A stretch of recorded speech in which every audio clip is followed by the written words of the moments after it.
নমস্কার বন্ধুরা, কেমন আছেন সবাই? আমি Sanchita, welcome to my channel. আজকে শনিবার আর এখন সকাল 7:30 মতন বাজে। মামামের শনিবারগুলোতে স্কুল ছুটি থাকে, তাই জন্য ওকে শনিবার দিনটা একটু লেট করেই তুলি। কিন্তু আজকে ছিল ওদের স্কুলে অ্যানুয়াল স্পোর্টস ডে, তাই জন্য ওকে আমাকে স্কুলে নিয়ে যেতে হবে, তাই সকাল সকালে ওকে একদম ঘুম থেকে উঠিয়ে দিয়েছিলাম।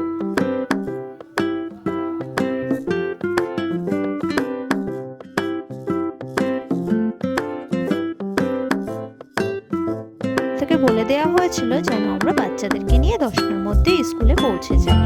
তাই আমি মাম্মামের এখানে খাবারটা রেডি করে নেব। সকালবেলা উঠেও একদম কিছু খেতে চায় না, তবু একটু হালকা কিছু ওকে খাইয়ে নেওয়ার জন্য ওর জন্য একটু মিল্কশেক বানিয়ে নিচ্ছিলাম।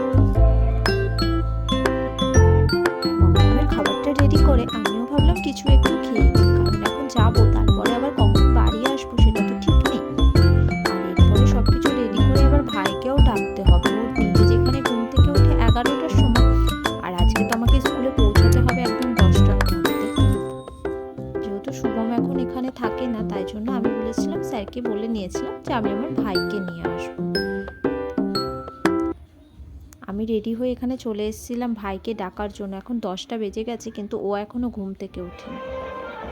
ভাইয়ের উঠতে এত দেরি হয়ে গেছিলো যে আমরা স্কুলে পৌঁছাতে শুরু হয়ে গেছিলো প্যারেড। তো মাম্মামকে আমি এখানে কোনো রকমে এসে দিয়ে দিয়েছিলাম ম্যাডামের কাছে।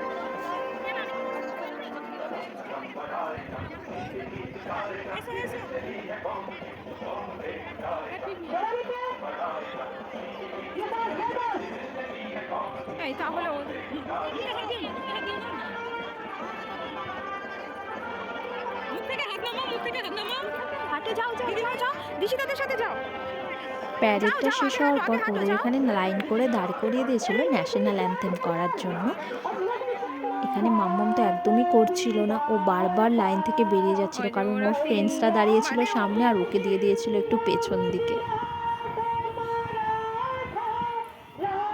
তারপরে এখানে হচ্ছিল একটা প্রোগ্রাম করা হয়েছিল, যারা যারা ডান্স করতে চায় বা সং করতে চায় তো সবাই পার্টিসিপেট করতে পারে, সেখানে বলেছিল।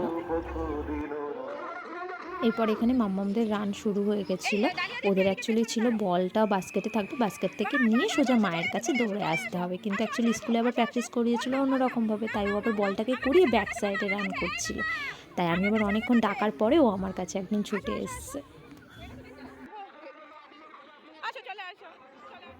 শুধু কি মাঠে খেলাধুলো করলে হবে, ফ্রেন্ডের সাথে খেলতে হবে না? তাই মাম্মাম এখানে শুরু করে দিয়েছিল ওর ফ্রেন্ডের সাথে খেলা। দুজনে মিলে বেশ বাড়িতে তো ফাঁকা জায়গা পায় না, ওখানে বড় মাঠ পেয়ে বেশ খেলা করছিল দুজন। ওদের এখনো প্রোগ্রামের অনেকটা বাকি ছিল, কিন্তু ওকে যেহেতু আমি বাড়ি থেকে কিছু হেভি খাবার খাইয়ে নিয়ে যাইনি, আর ওখানে টিফিন দিয়েছিল পাউরুটি আর কলা, আর যেটা ও দুটোর মধ্যে একটা খায় না, তাই জন্য আমি ওকে নিয়ে স্যারকে বলে আমি ওকে বললাম যে তাহলে আমি ওকে বাড়িতে নিয়ে যাচ্ছি। তো বাড়িতে আর নিয়ে চলে আসছিলাম আমি মাম্মামকে। এসেও এত ভীষণ টায়ার্ড ছিল যে খাবারটাও খাওয়াতে পারিনি ঠিক করে, ও তার আগেই ঘুমিয়ে গেছিলো। তো আজকের মতন এই পর্যন্তই, আবার দেখা হবে তোমাদের সাথে অন্য ব্লগে। তো ততদিন পর্যন্ত তোমরা সবাই ভালো থাকবে, সুস্থ থাকবে, টাটা।